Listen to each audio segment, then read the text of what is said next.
Hello guys, welcome back into the Banjo Addict page. Thank you so much for pushing that play button. I greatly appreciate it. Today we are going to learn Cumberland Gap just like Earl Scruggs plays it. I'm going to be working off tablature and I'm going to show you all a video here in a minute, or tell you all to go look at a video actually, that will have Earl Scruggs playing Cumberland Gap so you'll get an idea of what it sounds like in your head. But if you have got the Earl Scruggs and the 5-string banjo book, this is the tablature I'm going to be using.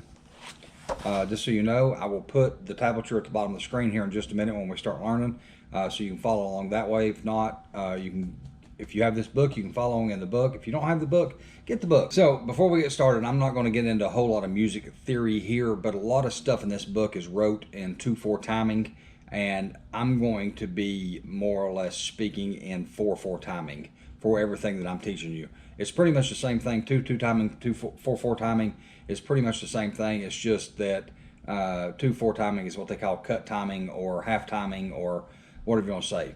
But I'm going to be speaking in 1/4 and 1/8 notes when I speak about this.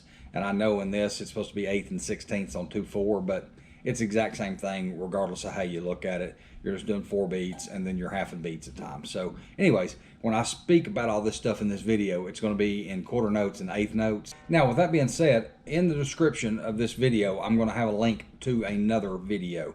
And it's Earl Scruggs playing Cumberland Gap. And he plays it just phenomenally.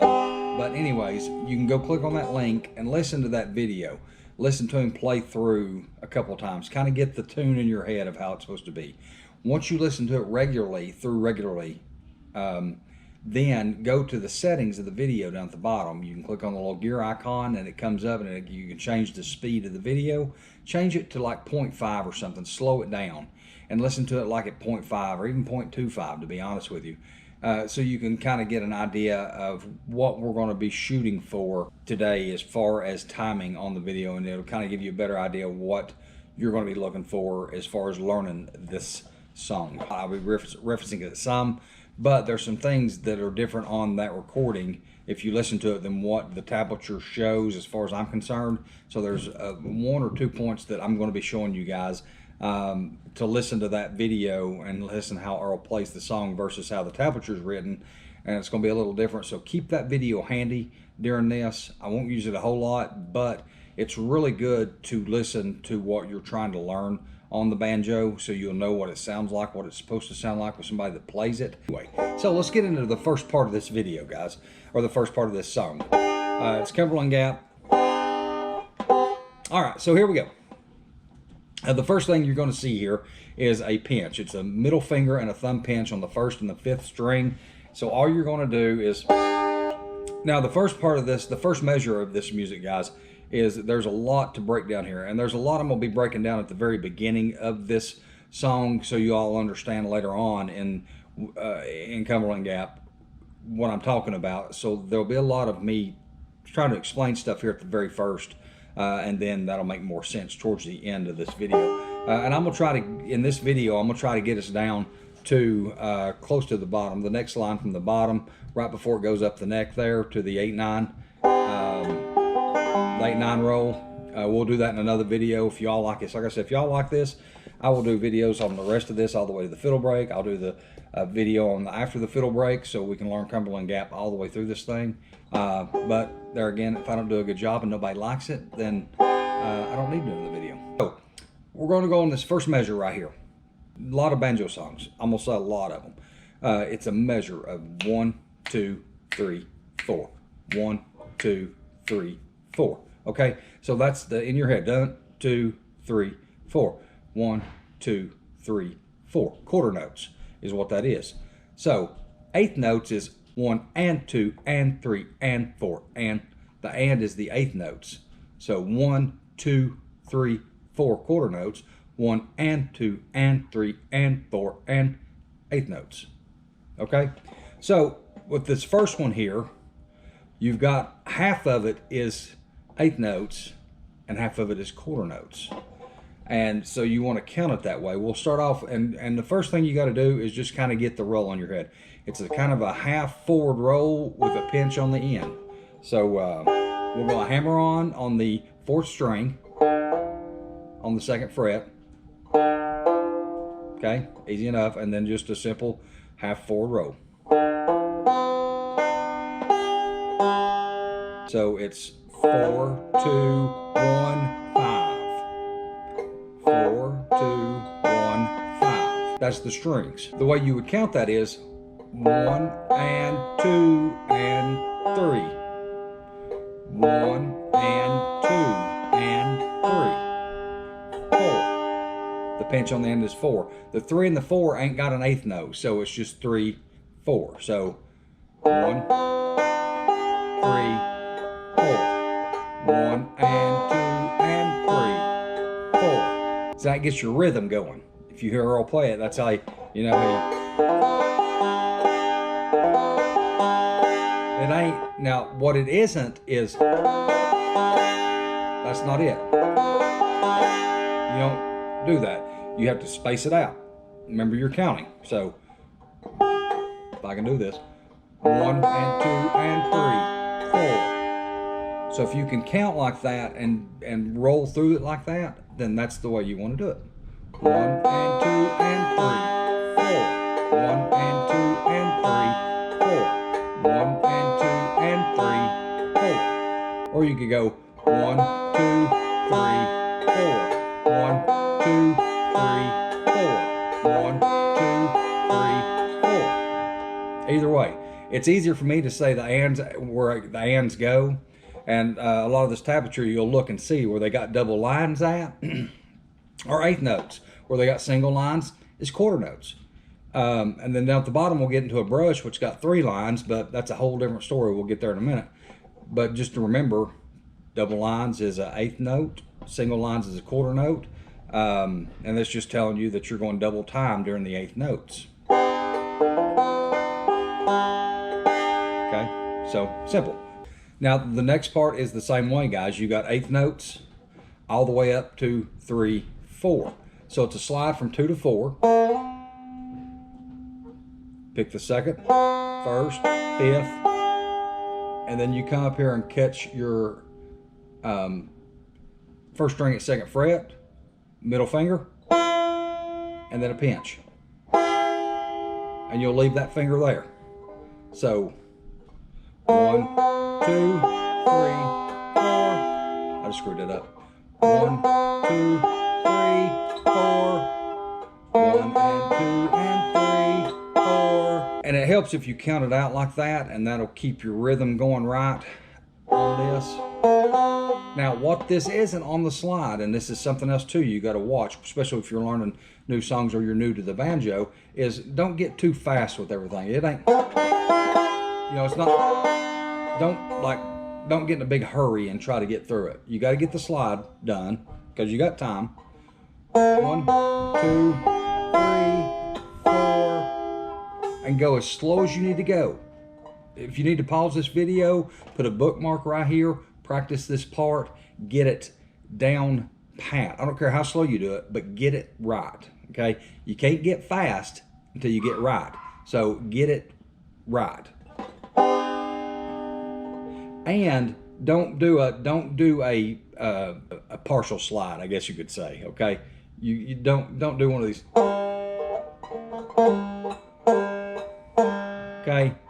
That ain't what you're looking for. You're doing a full slide from 2 to 4. What'll happen is this is a lot in a lot of bluegrass is 2 to 4 and 2 to 3. And what you'll find that you'll start to do it so much that it becomes second nature that you really ain't even got to look. You just know that that's a 4, that's a 3. You know, it'll just like become part of your stuff you don't have to think about. Okay. So 2 to 4. And you've got all the way till you hit the 5th string. Say, I'm sliding. I don't really see what I'm saying. I don't gotta hurry up and get up there. I got time.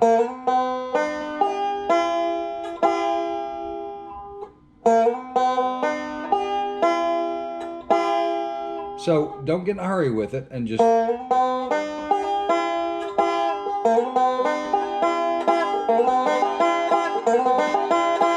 Okay, you got time. That's the first and second part. Let's put them two together just to see what they sound like.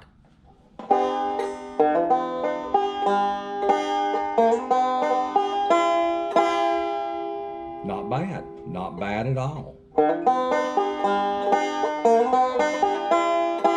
Now, something that falls into a lot of this stuff that I think people have problems with is in playing your banjo and your left hand technique. Not only are you searching for notes and doing all this stuff, but you're also, and I don't know how many of you out there have played a game of pool or played pool a lot, but when you play pool, you're not shooting for the shot you're going after right now. You're actually setting up for the next shot or two shots down the line. So you want to know where that ball is going to end up at to line up the next shot. And that's kind of what you're doing playing the banjo when you're fingering with your left hand. And after time, it just becomes natural to you how to finger and do stuff, because it becomes somewhat repetitive on when you're working your left hand where your hand needs to be at to get to the next string. And it's the same way here, and it's good to get it in your mind and think about it, so you're not getting your fingers all fumbled up on the fretboard as you're trying to move to the next string. So we're going to move on to the next roll here, but we're going to come back to the one before it here in just a second. I'll show you what I'm talking about. So the next one is a forward reverse roll, and your finger is on the first string second fret here, okay? So what we're going to do is we're just going to roll a forward reverse roll. And actually, before we even do that, let's just do a forward reverse roll. This will make it easier. So just go. Get that in your head, okay? 5, 2, 1, 5, 1, 2, 3, 1. 5, 2, 1, 5, 1, 2, 3, 1. So now we're going to take our ring finger and we're going to put it back on the first string second fret, and we're going to do a forward, just do the forward part of the forward reverse roll. So you go. Okay? And then switch to here, take your middle finger and just come down to the third string second fret. That's all you gotta do, is just drop it right in right there, okay? Move his finger out of the way, and then do your reverse part of it. So what we're gonna do is hold this here, forward reverse roll, and in the middle of it, we're gonna switch to this finger, okay?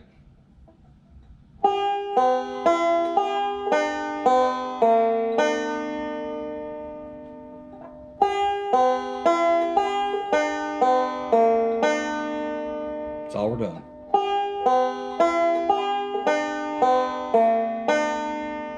Right?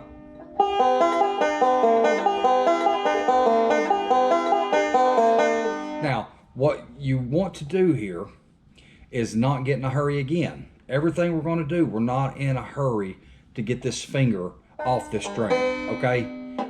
You don't want to, you don't want that number, okay? You don't want to pull it off as soon as you strike it to get to that one. Right? So what I want you to concentrate on is doing your forward roll.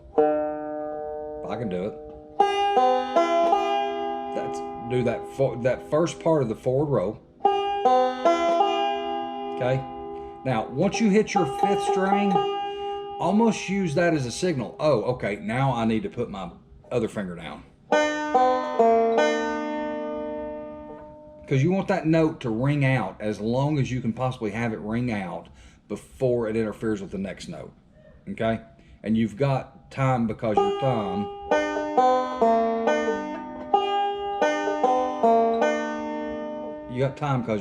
thumb has to hit the fifth string. So you hit it, and your thumb has to hit the fifth string.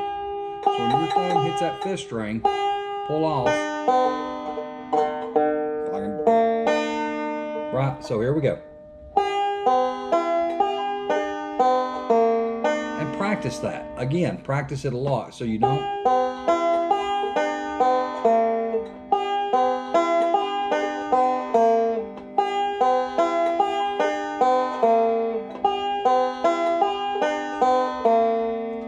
fluid. Get that fluid in your, just get it to where it's natural to you, where it feels right, and it's not rushed. And see, this is all the little things that you've got to really concentrate on that will pay off dividends down the road a lot. Especially if you really concentrate on this stuff and get it down like this, your music will sound so much better. Okay, so now let's go over what we know so far, okay?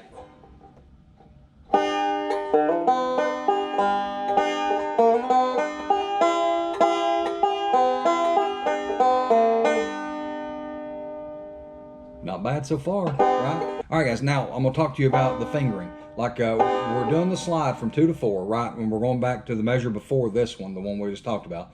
You're going from 2 to 4, okay? And your finger is already here. Your finger is already 1st string, 2nd fret. Leave it there. Don't move it. Don't move it till the 2nd half of your next lick, right? So you're going to slide. Leave it there. And then switch to your finger. I know this sounds probably elementary, like it's it's probably common sense to a lot of you, but you wouldn't believe the people I've seen that and then have to rethink and put their finger back there, or they want to switch fingers right here. You know, they put this finger down and then try to switch fingers. It's odd, but just know that if I can put my finger somewhere and it stays there and don't affect anything else, and I can just leave it there and I'm gonna need it there later on, then I'm gonna leave it there. It's just makes it easier, okay? I just wanted to throw that in there right quick, guys, so you all. Now the next part, guys, is we've already done this. We've already learned this whole next line. The whole next line should be simple to you. All you do is the first thing we learned 2 times in a row. Okay, hammer on, 3, 4. Right, remember that? So.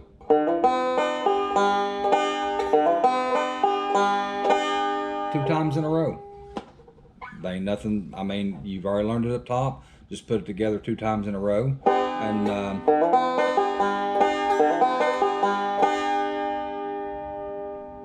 same thing again. We've learned the next part here already. We've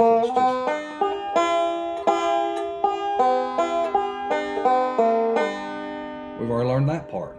So now we've got the whole 1st and 2nd line of tablature down. So.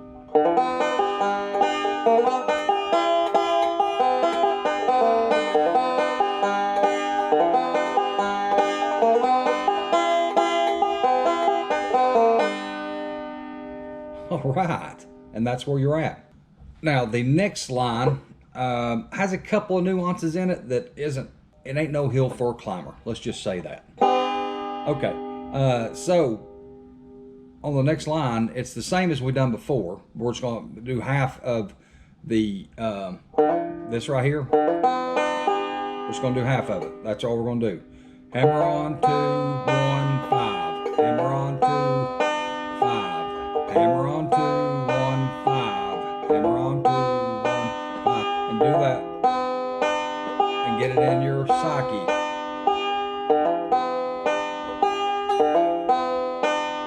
Okay.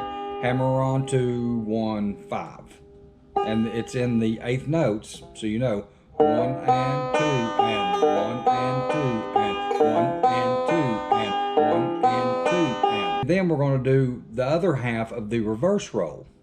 But notice, and on the tablature, notice that the middle 2 strings in this little run right here are a string lower than they were in the one earlier. Like the one earlier, it was a right. The one from here, remember this?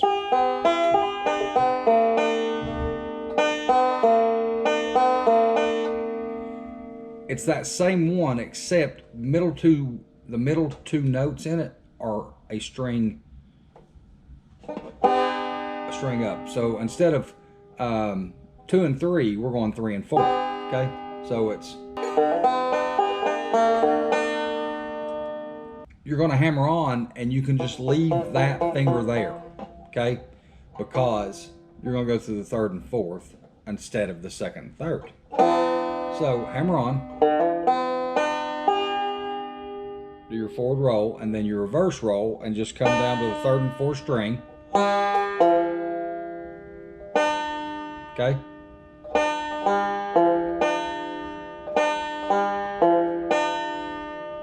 So it's the second half of the forward reverse roll, but you're moving it down to the third and the fourth string. So with your fretted up here. Okay? So altogether it would be.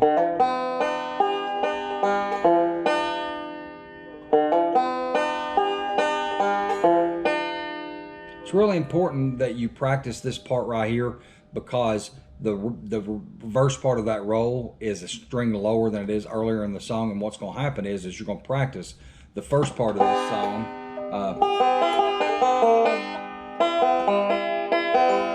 and get used to that part in the second part of that song, and it's going to be in your brain, and your mind's going to be like, okay, this is where my fingers are supposed to go, this is where everything's going to go, and you got to kind of fight that a little bit. You got to tell your brain, no, this ain't where it goes, and this part of the song we're doing this, and you got to kind of enforce that in your brain. So I would suggest this part right here, practicing it quite a bit.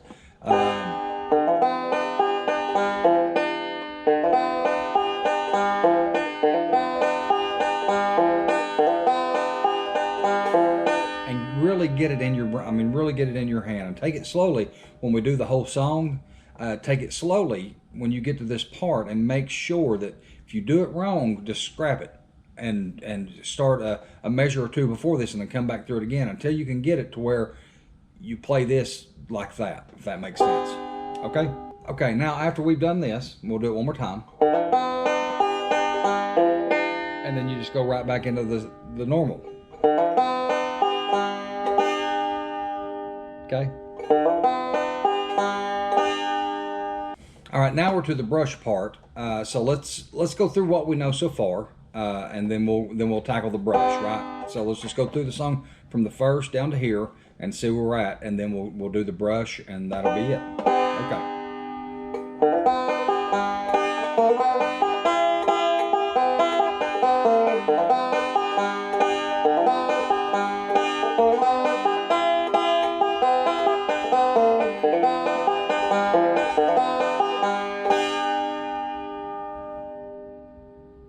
Not bad so far. Not bad. Not bad at all. All right. So now we're to the brush. Now this, I used to get intimidated by the brush a lot. It's not that horrible of a deal once you kind of understand. Now this is the part that I was going to tell you about in the video, that if you go back and listen to it, and it starts at about second 16 in the video, if you go back and start at second 16 and put it to a 5 or a 0.25 speed, slow it down and listen to it. See, in the book here, what it looks like to me is wrote in the book here, not being a tablature expert at all, but I'm just telling you, if I'm trying to learn this and I'm looking at this in this book, this is what it looks like to me in the book.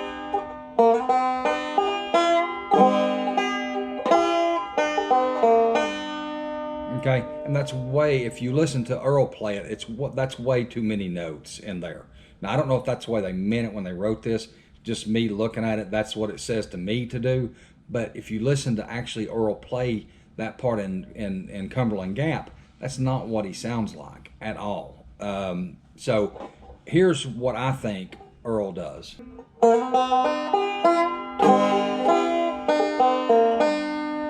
That's what it sounds like to me. He comes down here with the brush, and he slides from 2 and does the brush, right?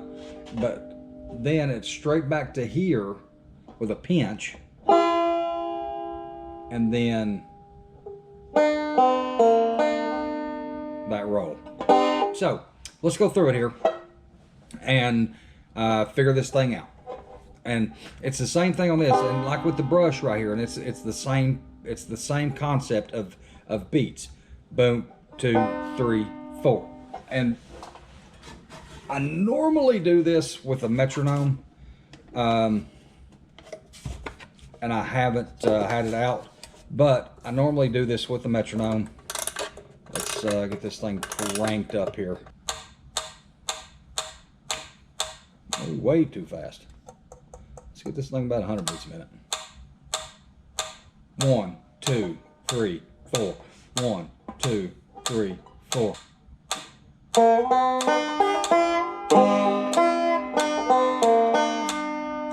So in the timing, I try to do with a metronome, right?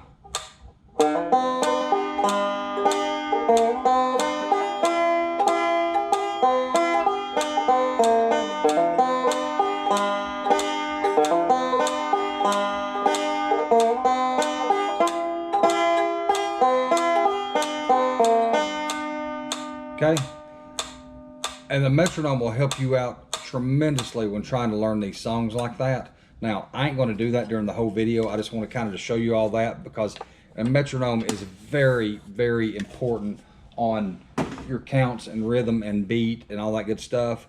I haven't done it in this video, and I kind of wanted to throw it in there to let y'all know that that's like, if I'm sitting here by myself, that thing is out and it's tick-tocking and driving me nuts, but it's a good way to have timing. But to have in this video, it would be very aggravating, and so I'm not putting it in there. But that's what the way I would normally do this. We're just going to count by mouth and by feel on this.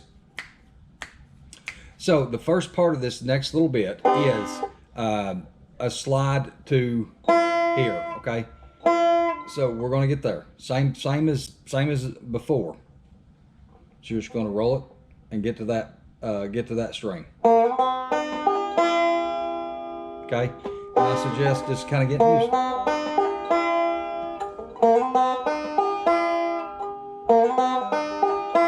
And getting used to stopping there, okay? Now it's a beat, so it's 1 and 2 and 3, then 4. So 1 and 2 and 3, 4. 1 and 2 and 3, 4. See what I'm saying? So it's the brush, and it's always been intimidating to me, but the brush is on the beat 4, and it's just percussion on the 4, right? So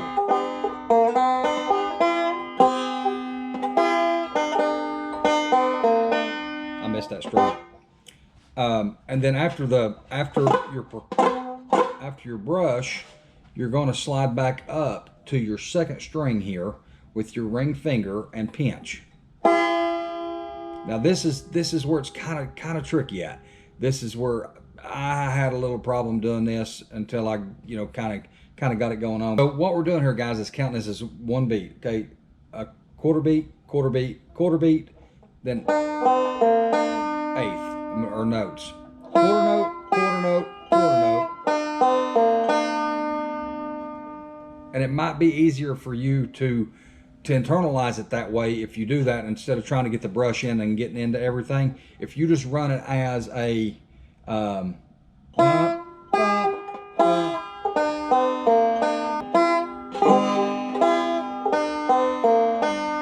then you can put the brush in there once you kind of get used to that.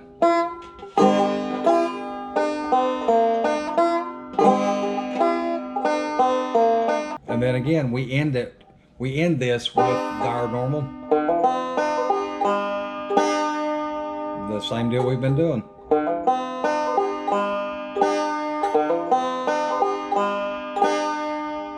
So let's see if we can play through this one here right quick.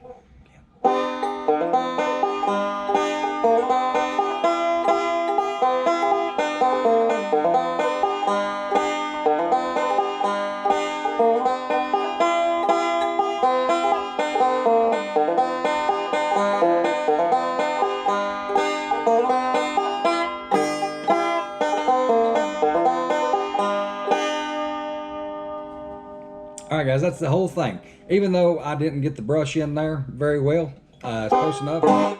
You kind of get the point. That's what the first part of it sounds like. Slowly take this, if this helps you, just slowly take it and practice through each individual measure. Know the beats in the measure. That'll help you out as far as your timing goes. Use a metronome on each individual measure, and just practice it, guys. Go back and listen to Earl play it, and then play it, and then Earl, you can slow him down and play it. And what this will do, it will help you get an ear for listening to Earl. Later on, if you want to listen to music and transcribe it to tablature, you should be able to do that if you play with music enough and listen to music as you're playing, and you're like, oh, I see, you know, that's what it's supposed to be. Like I said before, guys, if this video has helped and people like this video, then I will dang sure do the rest of Cumberland Gap. We'll get all the way up to the first fiddle break, and then we'll do the second variation on Cumberland Gap and get through it. I will do all other songs in this book because I want to myself learn a lot of stuff the way Earl plays it, and there's a lot of stuff I know, and there's a lot of stuff I don't know. I would like to go through this book and just kind of listen to Earl play it and transcribe this book like I did in this video. So if this helps, guys, please smash that like button if you've enjoyed the video, and I will be happy to do more. Guys, I know this has been a long video, and I apologize. I didn't mean for it to be this long. I've got to do a bunch of editing and putting in on graphics on the screen. So guys, that being said,